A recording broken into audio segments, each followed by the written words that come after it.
Assalamualaikum warahmatullahi wabarakatuh, Bapak, Ibu, dan para pemirsa yang berbahagia. Kali ini kita melanjutkan pelatihan mandiri topik kriteria ketercapaian tujuan pembelajaran dengan materi pendekatan deskripsi kriteria. Pendekatan deskripsi kriteria merupakan salah satu pendekatan yang dapat digunakan untuk menentukan kriteria ketercapaian tujuan pembelajaran. Lalu apa saja komponen deskripsi? Menyusun kriteria ketercapaian tujuan pembelajaran menjadi salah satu pertimbangan ibu dan bapak saat memilih dan membuat instrumen asesmen. Salah satu pendekatan yang dapat ibu dan bapak guru gunakan untuk menetapkan kriteria ketercapaian tujuan pembelajaran ialah deskripsi kriteria. Lalu, bagaimana cara menetapkan kriteria ketercapaian tujuan pembelajaran melalui pendekatan deskripsi kriteria? Pak Rudi, saya masih bingung untuk menyusun kriteria ketercapaian tujuan pembelajaran ini. Menurut Pak Rudi, sebaiknya kita menggunakan metode apa ya untuk mengukur tujuan pembelajaran ini? Bu Indah, perhatikan dulu kompetensi yang harus dicapai dalam tujuan pembelajaran ini dan bentuk asesmen yang mau dilakukan. Saya ingin mengajak peserta didik untuk membuat laporan dalam bentuk tertulis hingga nantinya mereka mampu menjelaskan hal tersebut di kelas, Pak. Jadi, peserta didik sudah menguasai aturan dalam menulis laporan dan mampu membuat kalimat konjungsi yang menunjukkan sebab akibat ya Bu Indah.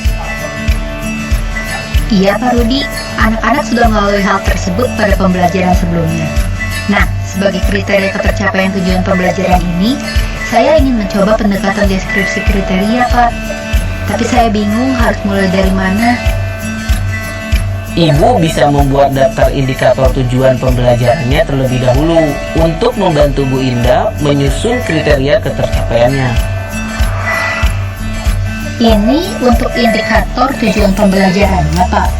Oke, karena tadi Bu Indah mengatakan ingin membuat asesmen dalam bentuk laporan, Bu Indah dapat memasukkan indikator tadi ke dalam konteks laporan.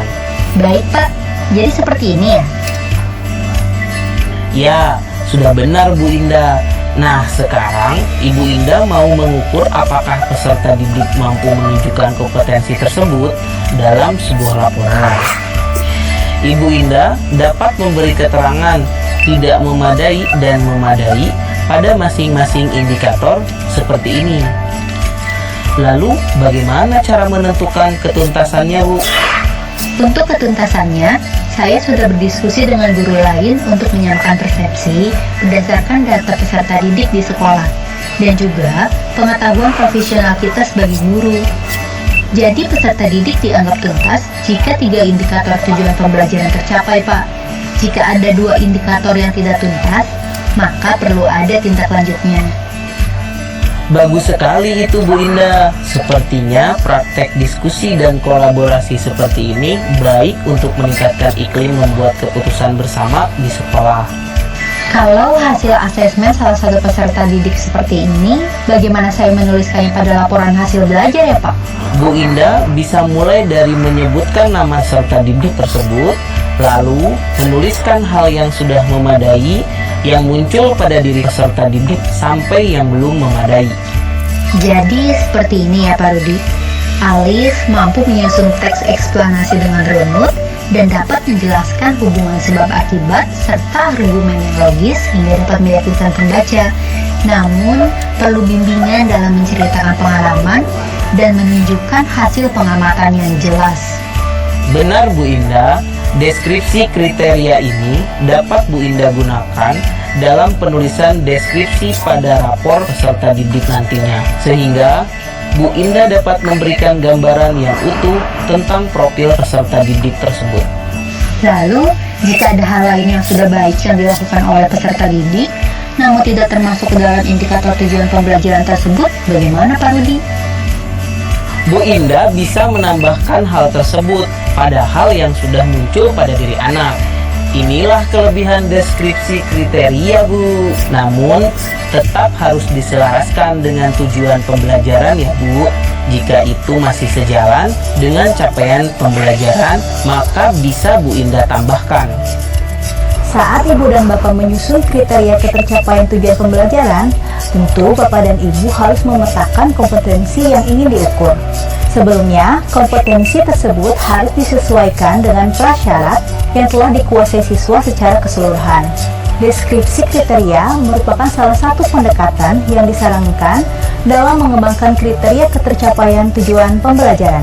Karena dengan menggunakan deskripsi kriteria, kita dapat mengetahui secara spesifik pencapaian pembelajaran murid yang tidak bisa digambarkan lewat angka. Hasil penilaian ini dapat menentukan upaya tindak lanjut yang dapat dilakukan untuk perbaikan pembelajaran. Deskripsi kriteria juga dapat digunakan sebagai acuan ibu dan bapak dalam menulis deskripsi dalam laporan hasil belajar peserta didik. Dengan menggunakan deskripsi, ibu dan bapak dapat memberikan gambaran yang lebih jelas tentang profil belajar dan pencapaian siswa secara rinci.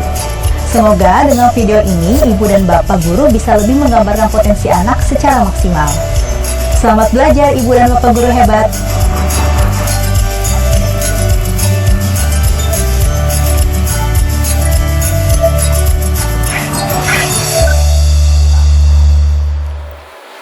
Semoga bermanfaat. Sekian, assalamualaikum warahmatullahi wabarakatuh.